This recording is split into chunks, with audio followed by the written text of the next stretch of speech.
This episode is brought to you by Marvel Studios Echo. All episodes streaming January 9th, only on Hulu and Disney+. Rated TV MALV. Viewer discretion advised. Maya Lopez has betrayed her mentor, the notorious Kingpin. Now on the run, she returns to her hometown to prepare for the biggest fight of her life. Don't miss Marvel Studios' hardest-hitting series yet. An epic 5-episode event. Marvel Studios Echo. All episodes streaming January 9th, only on Hulu and Disney+.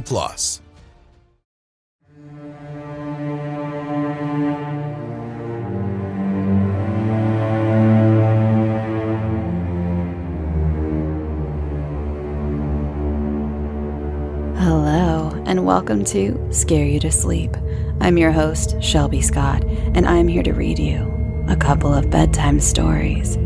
Before we begin, I want to remind you again that for the entire month of August, I will be featured on the Creepy Podcast, and those stories do not appear on this channel. They're all original stories by me, and you won't see them here, so go to the Creepy Podcast. You can see it wherever you get your podcasts.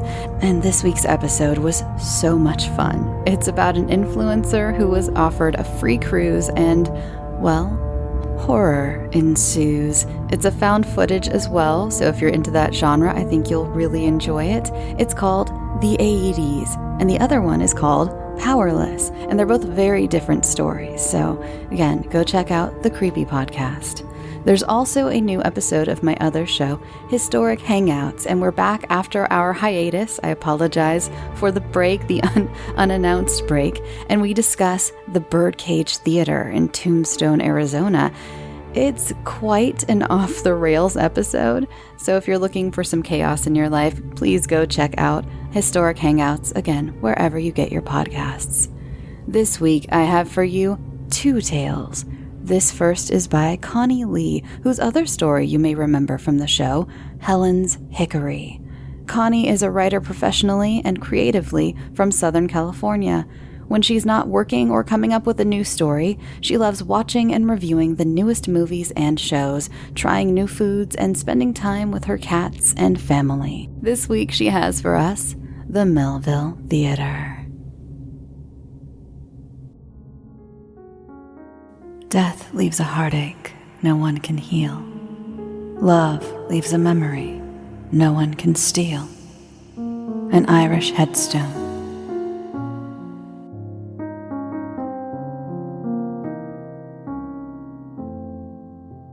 To most, the Melville Theater wasn't remarkable. Built in the 1920s, its remnants were a display of a world long gone. Inside, the once plush velvet seats had turned flat and hard with time. The great tales from Greek mythology that had been painted onto the walls and ceiling weren't visible anymore. Odysseus's journey had come to an end, having been covered with layers upon layers of vulnerable yellows. The outside was no different. There were no gaggles of teenagers lined up against the brick wall, their laughter filling the air as they itched to see the latest Valentino. Parents no longer dropped off their young children for the day, with jingling pockets of pennies and nickels. All that was left was a run-down ticket booth, a homeless man named Henry who had claimed the theater sidewalk, a giant marquee that occasionally had misspelled film names and featured nothing past 1985. For Sean, though, who had been staring at the late-night adult call services posters pasted up on the brick wall on another cold November night, the Melville had always been everything. The Melville was where Sean and his dad had spent practically all their quality time. His dad showed him all the pre-code films that he loved to watch as a child, and Sean declared that he wanted to be just like John Gilbert. It had even been their place of refuge when Sean's mom left them when he was 10, and his dad was trying to get back on his feet after being laid off from his job of 20 years. Even as an adult, Sean made sure they spent as much time together as they could at the Melville. They no longer rode in the same car to the theater or went out for dinner after. But for Sean, just having his dad next to him was enough. He'd love to watch his dad laugh, each of the silver teeth hiding behind his canines, reflecting in the dusty gray and white projector light. These moments gave him the same warmth and happiness that they did when he was a child. He walked over to the theater's entrance, his eyes traveling up to the marquee. Couples and single stragglers passed him by to the ticket booth as he stood and smiled to himself. The marquee read in huge, bright red letters, Dr. No. Dr. No was one of his dad's favorites, so Sean made sure they wouldn't miss it. Hey kid, got a cigarette? He didn't have to turn to see where the scratchy voice came from. No, Henry. Still don't smoke. What's with young people these days? Your dad always used to be good for a smoke. The little white-haired man stood up, rearranged his blankets on the sidewalk, and plopped back down on them. He groaned as he forced one leg to cross the other. I've been missing that man a lot more lately. Who? Your dad. Sean turned his smile towards Henry, his eyes fixing on the old man's. Why? He just saw you last week. The old man chuckled, only stopping when he searched Sean's smile and saw he wasn't joking. The shadows from the street lamps darkened Sean's wrinkled forehead and eyes as he leaned slightly to one side from the heavy backpack slipping off his shoulder. But Henry could still see that the young man's eyes never left his. Finally, Henry had to turn away first. Gotta run and get our seats, Sean said, checking his watch and hitching his backpack back on. I'll let my dad know you said hi. Sean rushed, not seeing Henry's nervous nod goodbye. He grunted, whipping his bag around, and dug through the front pocket for a crumpled $20 bill. The cashier in the ticket booth eyed him. She had been talking to the usher when he walked up, and now she tapped her fingernails against the counter, waiting for him. Hey, nice to see you again. Can I get 2 for Dr. No? The usher responded with a familiar smile and wave as Sean placed his money onto the counter, but the cashier didn't respond. She grabbed his $20 and handed him the printed tickets. She grimaced as he excitedly rushed inside the theater. With Hollywood's super-rich coating of the kind you like best. They taste wonderful, they're delicious, they're nutritious.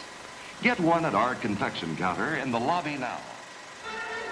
Inside, the lights had already dimmed. The only luminescence came from the rolling preview reel, casting gritty reds, yellows, and greens onto the faces in the audience as they settled into the rigid seats.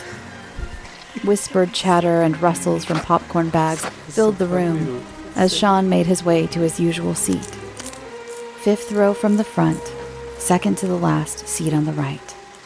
The end seat was his dad's, meant for non-disruptive bathroom breaks and easy snack bar visits. Sean rustled through his bag, taking out a blanket and everything he needed to make their seats comfortable. He whipped his head around to search the entrance of the dark, sprawling theater, causing rusty springs underneath his seat to creak and cry. All he could see was the outlines of people's heads as they trickled in. His dad wasn't there yet, but Sean knew they'd be together again soon. Just as he turned back around and finished setting up, the preview reel went black, and the usher shut the theater's doors. The whispers stopped, and for a few moments, everyone was frozen in time, enclosed in intoxicating anticipation as the film projector above their heads whirred on. In a flash, the room roared as James Bond appeared, shooting a single shot through the view of a gun barrel. Sean clapped and cheered with everyone else, but his real joy came when he looked next to him and saw the same silver-toothed smile shining at him. He leaned over and whispered loudly over the film's opening chorus, Dad, I told you I'd make sure you saw Dr. No again. The soothing heaviness of his dad's arm on his told Sean that his dad was just as happy to see him. Throughout the film, Sean's whispers and laughter grew louder and louder as he constantly leaned his head to speak into his dad's ear. Suddenly, a man's deep voice from the back echoed through. Hey, you two in the front, can you shut up? Oblivious, Sean continued his conversation. Dude, I'm talking to you. Keep your mouth shut.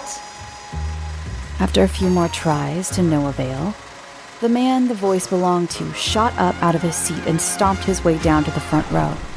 Even in the darkness, everyone could tell where this rough staccato steps were leading to.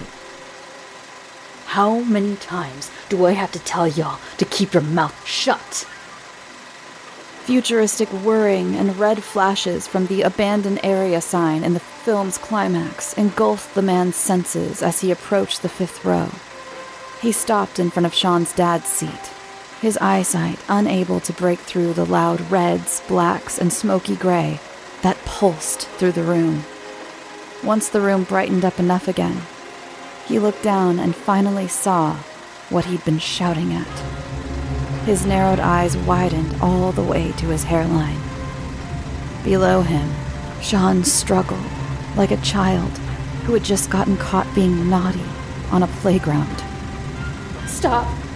Get away from here. Sean yelled as he struggled to cover the seat next to him. But the man couldn't turn away. Instead of finding Sean and the person he couldn't stop talking to, the man found a blanket folded neatly on the antiqued velvet. On top sat part of a decayed torso, the blackened skin dressed in a half-buttoned flannel, the eyeless head slumped over, its drippings falling in tendrils across the top of the seat. Its protruding mouth forced the man to stare at the silver teeth that rested on both sides. Leave my dad alone. Stop looking. The man's feet started to back up themselves. His shrieks filled everyone's ears. Someone help! He has a dead body! He pleaded over and over. People stood from their seats, trying to see the action. Some even moved closer, thinking it was all a prank. Until they inhaled the stench wafting through the air and saw Sean wailing, trying to cover the rotting pieces. Don't you dare come closer. Sean sobbed to the growing crowd. You're all ruining this for us. Hearing the commotion, the cashier and the usher rushed through the theater doors and followed everyone's stares until they broke through the group that had formed around Sean. Oh my God! The cashier gagged at the grisly sight before pulling out her phone to dial 911. While on hold, she rounded up some of the crowd and got them to move out of the theater. Help! She whispered sharply to the usher. I never thought he would do something like this. The usher cautiously tried to coax Sean away from the body. Please, sir, you have to come outside with us now. No. This is all we have. Why do you want to take this away from us? Sean's wails continued as sirens screamed outside. Even when he was finally pried and dragged away, no one noticed that the slumped, silver-speckled mouth was still smiling as the credits ended and the film turned black. In it were all the secrets of the Melville that only Sean and his dad would ever know about.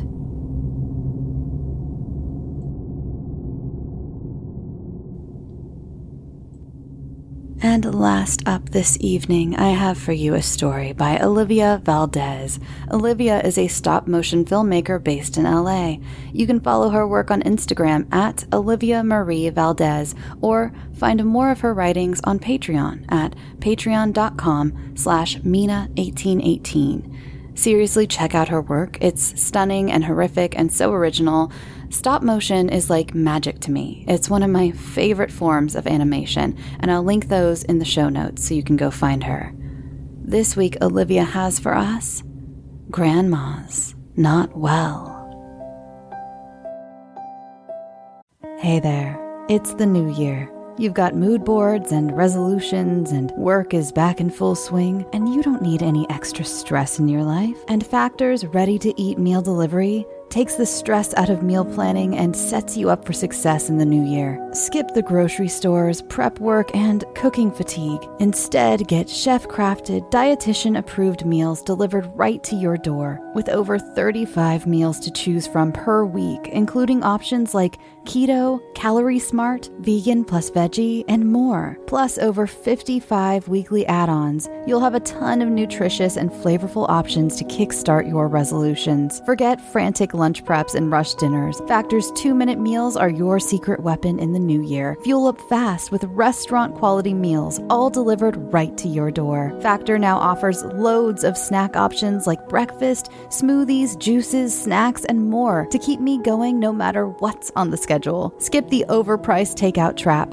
Factor is cheaper and way more delicious than takeout. Get chef-crafted, restaurant-quality meals delivered right to your door. They are ready to heat and eat in just 2 minutes, which means more time for you. Need a special occasion meal? Gourmet Plus is the perfect solution if you're looking for fast, upscale options done easily. When things get hectic, Factor is flexible. Change up your order every week with plans from 4 to 18 meals per week. Or pause or reschedule your deliveries anytime. Stress less over meal times in the new year. Factor's no prep, no mess meals free up time otherwise spent on shopping, cooking, and cleanup. No more wasting time in the kitchen. Not only does Factor offer fast, simple solutions when I'm too busy to cook, they also help me stay on top of my goals. With offerings like Protein Plus and Keto, I can stay on track. This is definitely going to come in handy for my New Year's goals. Factor has everything I need for a week of flavorful, nutritious eats. In addition to ready-to-eat meals, they have cold-pressed juices, smoothies, energy bites, extra protein, veggie sides, and more to keep me energized during frantic times. Head to factormeals.com/scareyoutosleep50 and use code scareyoutosleep50 to get 50% off. That's code scareyoutosleep50 at factormeals.com. As many Scary to Sleep fans know, I've been going through a lot of changes in my life. And one thing I've been doing is getting my finances much more organized, and that includes paring down some of the subscriptions I pay for. It feels like everything is a subscription these days, be it for the gym or streaming services or music, the list goes on, and something that has helped me tremendously is Rocket Money. They not only helped me cancel subscriptions that were a pain to try to do myself. Have you ever tried to deal with some of these companies directly? It's just a headache. Rocket Money also alerts me when the subscriptions I did keep go up in price, giving me the ability to weigh my options and keep those little extras that add up oh so quickly in check. Rocket Money is a personal finance app that finds and cancels your unwanted subscriptions, monitors your spending, and helps lower your bills. I can see all of my subscriptions in one place, and if I see something I don't want, I can cancel it with a tap. I never have to get on the phone with customer service. Rocket Money has over 5 million users and has helped save its members an average of $720 a year with over 500 million in canceled subscriptions. Stop wasting money on things you don't use. Cancel your unwanted subscriptions by going to rocketmoney.com/scareyoutosleep. That's rocketmoney.com/scareyoutosleep. rocketmoney.com/scareyoutosleep.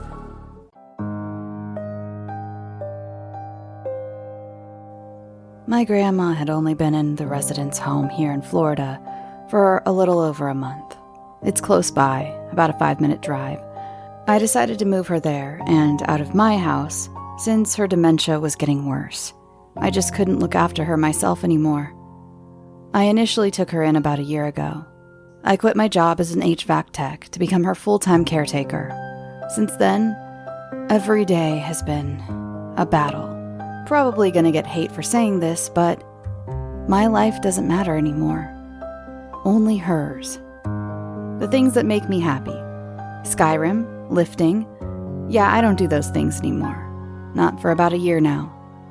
There's so much I regret now. There's so much I should have done before I started taking care of her. I could have had a girlfriend or joined a bowling league. I don't fucking know.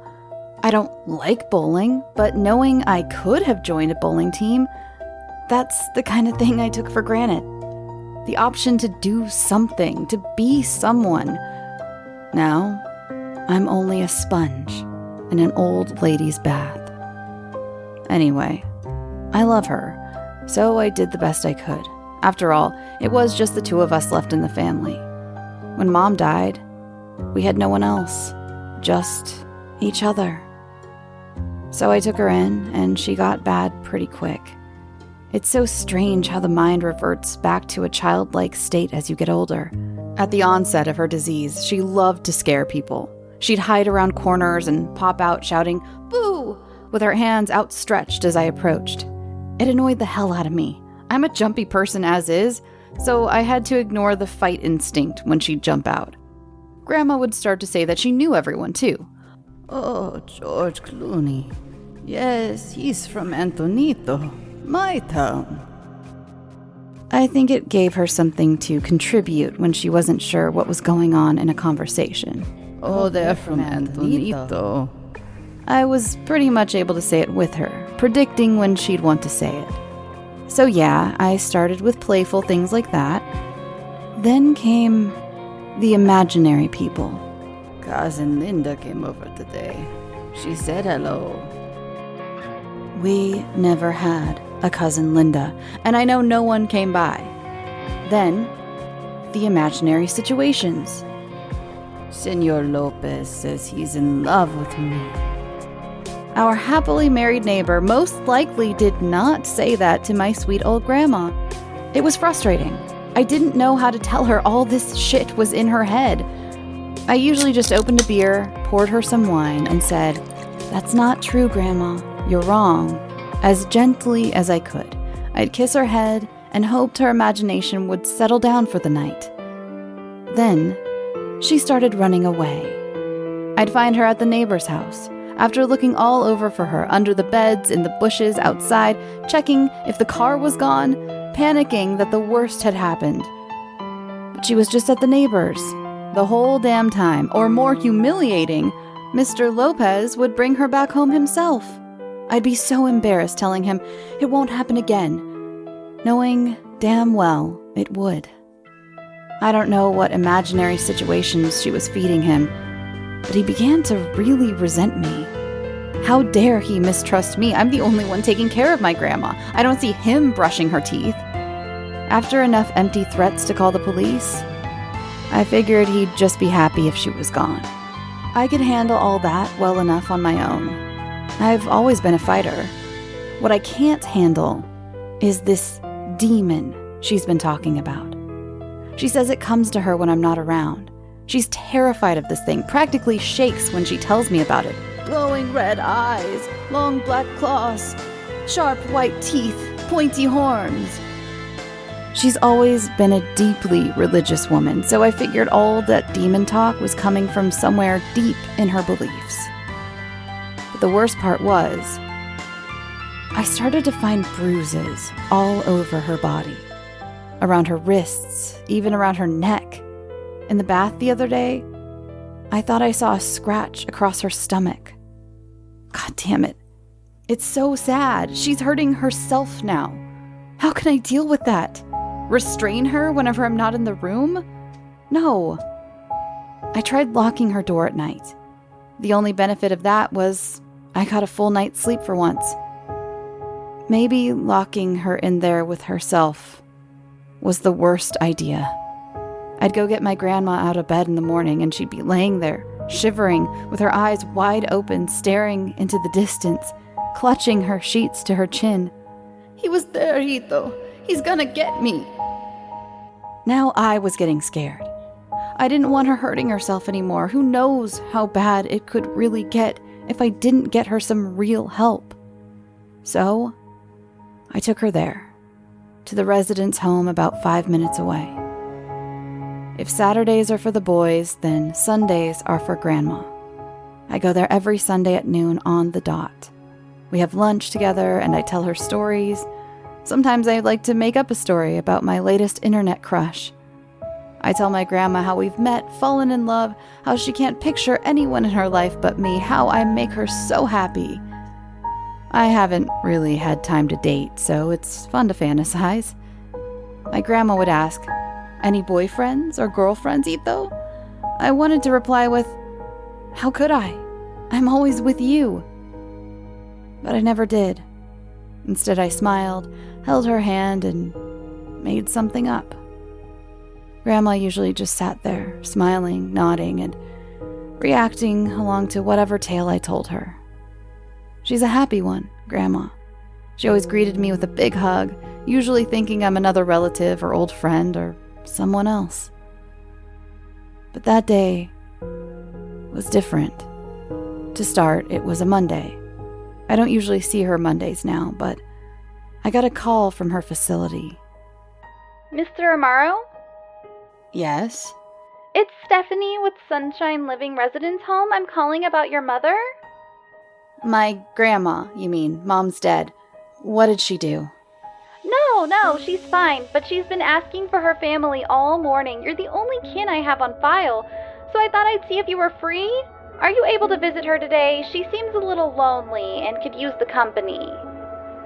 Her light, cheery voice made the suggestion sound like a treat.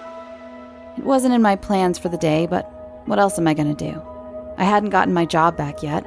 I was probably going to sit and drink and watch TV. I can do all those things next to Grandma anyway. Yeah, no problem. Happy to. When I showed up, she was shaking in her chair. The courtyard was busy with other visitors and staff shuffling about. But Grandma was alone. She did look lonely and deeply worried. Her eyebrows were knitted and her mouth was in a frown. Her brown skin looked an abnormal pale yellow. "Oh, God! Grandma, are you okay?" "You told me he couldn't get me here, Father. You told me he couldn't get here." Her dad was never in the picture, so I realized she thought I was her priest. "What are you saying, Grandma?" "El demonio, Father." She thrust out her arm to reveal a handprint-shaped bruise wrapped around her tiny forearm. I grabbed her wrist and held it to her face and said firmly, "Who did this to you? Who?" "The demon, Father," she repeated. Jesus. I sighed and dropped her hand. These motherfuckers. I looked around at the orderlies walking about the courtyard. These motherfuckers, I swear to God. Fuck Florida, man. It's practically lawless here. These fuckers can get away with everything. Mistreating the elderly, I'm gonna fucking kill them. I had heard of nightmare places like this, with the staff abusing their power over the old and vulnerable. I thought I had done enough research. Apparently not. My grandma was shaking and tears were rolling down her face at this point. She looked so frail and weak, and she was scared. I grabbed her by the shoulders and bent down to try to look her in the eyes. She kept staring at the ground. "Listen, I'm gonna handle this, okay?" I shook her a little to get her attention. "I'm gonna handle this." No response. I shook her a little more forcefully this time. She finally met my eyes. "Okay?" Grandma started to pee herself, right there in the middle of the courtyard. Residents and staff everywhere. Jesus, Grandma! I could feel little splashes around my flip-flops. I jumped back and hollered for some help. She was shaking more now, crying more intensely, no doubt intensified by the embarrassment. "I'm so sorry, Etho. I'm so sorry." She cried. I guess she knew it was me now. "Please, don't be mad, mijo." An orderly approached and placed an arm on her shoulder. I stepped towards them, eyeing them up and down, making sure they could feel my presence and mistrust. They gave me an awkward smile and turned Grandma in the direction of her room. I followed the two of them to her room and waited outside the door while they got her cleaned up, being sure to stay alert in case I heard Grandma in distress. While waiting there, I hatched a plan. Once the orderly left, I kissed Grandma and told her I'd be back. I went to the front desk and signed out for the day, smiling at the receptionist. She barely looked up from her book. I made a show of patting my pockets and acting like I was searching for something. "Oh, my wallet. Must have left it in Graham's room." Fabio must have been in the heat of it because she didn't even look up at my comment. I hurried back to Grandma's room, sneaking around the corners, trying to avoid the staff and any cameras. As I was passing the kitchen, I thought I'd grab a weapon. If whoever was hurting Grandma got violent, I needed to be prepared. I wasn't in the shape I used to be, after all. I made it back to her room and slipped into her unlocked door. Grandma was already dressed for bed and under the covers. Senor Lopez. I guess I was our neighbor. I ignored her misidentification and hugged her and kissed her hello. "Are you okay, Grandma? Did they hurt you?" She smiled back at me, vacantly, and said nothing. Useless to question her, she sat back in bed and turned on her TV. I laid on the ground and rolled under her bed. It would be a while till the next orderly check-in, so I made myself comfortable. I must have fallen asleep because I woke up to the sound of my grandma praying in the bed above me in the darkness. With the TV off and in the stillness of the night, Grandma's whispers seemed ominous. I wondered if I had missed the orderly check-ins. I was facing the wall, so I rolled over to look out at the room. There, right next to me, under the bed with me, were red, glowing eyes. The demon's human-like body was long and contorted to fit the space. With its stomach on the ground, its back leg reached over its shoulder, elbows pointed out on either side of its body. Its claws propped up its chest slightly as they dug into the floor below. Its pointy horns gently pierced the mattress above. I was frozen in fear, and it was staring back at me. With a taunting smile, its teeth glistened, the drool dripping from its mouth. In a hiss, it whispered, "She's mine." Then crawled out from underneath the bed. It unfolded itself into a standing position. I could see its ankles as it stood there, watching my grandma. My grandma's whispered prayers erupted into horrifying screams as the demon lunged at her, slashing her with its claws. Blood sprayed on the wall opposite me and puddled onto the floor before me. I could hear the sound of slashing like a knife being sharpened over and over again, followed by the cries of my grandma, pleading for the thing to leave her alone. Por favor, perdóname. Slash, slash, screaming her prayers through gargled breaths. The demon growled and cackled. Slash, blood formed a dark circle in the mattress above me, then dripped onto my face. I blacked out. All went dark and silent.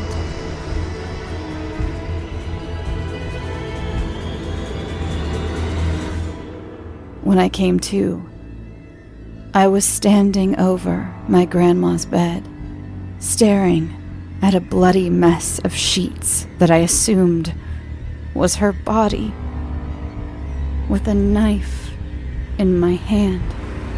I was covered in blood. Orderlies burst in, followed by cops. I've been arrested. I assume I'll rot in jail. Probably should, if I'm the demon, after all.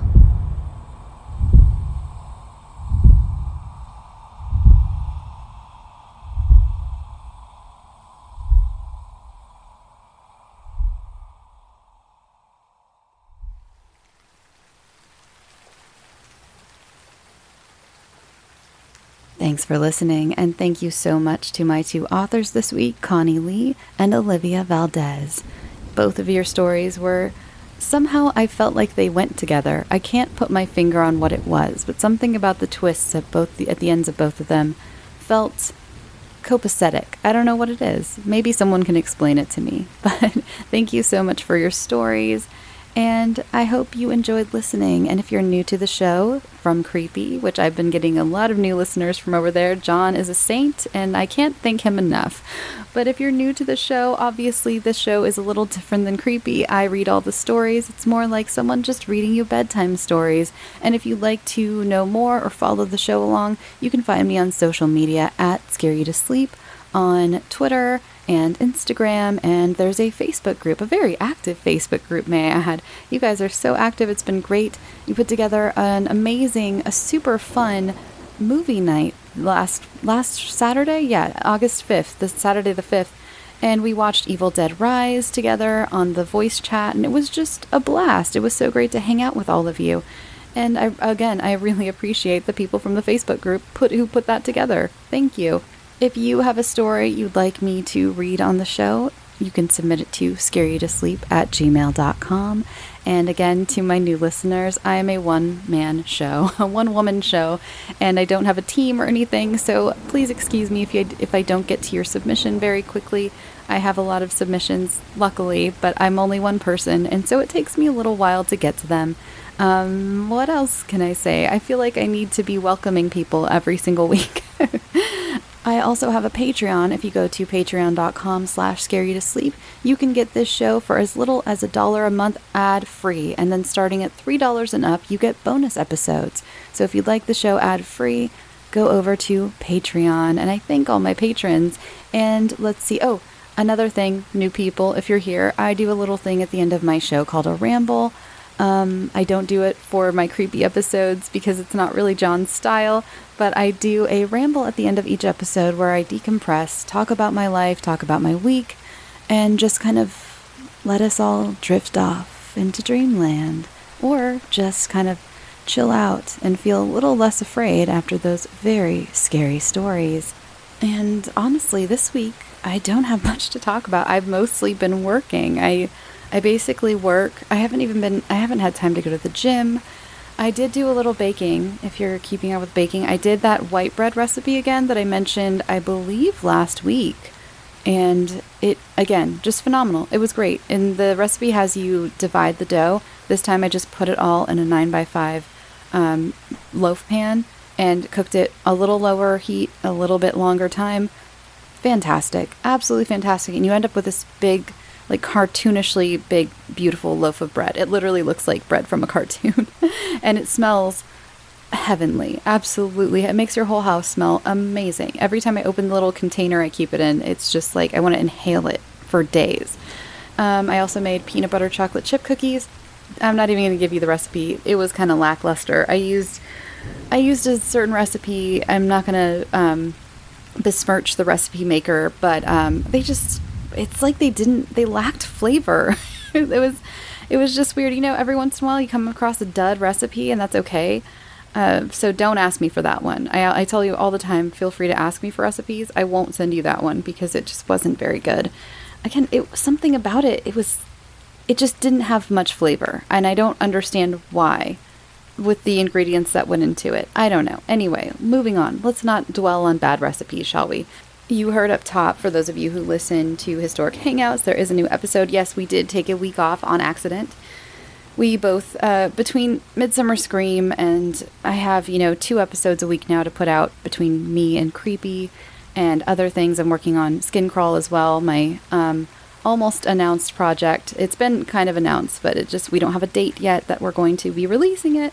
So between all that, I've just been sort of busy, and my co-host has also been very busy with work, and he's on this very big project. I don't know if I can talk about what he does, or I think I can talk about what he does, but I can't talk about what his projects are. Plus, you're not here for that. You're not here for him. All right. I think that's all. I've been rambling kind of a lot. I've been working. There's just not much to say. I hope this was good, though. I hope you have an excellent weekend. why don't you remember to drink your water, wear your sunscreen if you're going out, go get some sleep, and sweet dreams.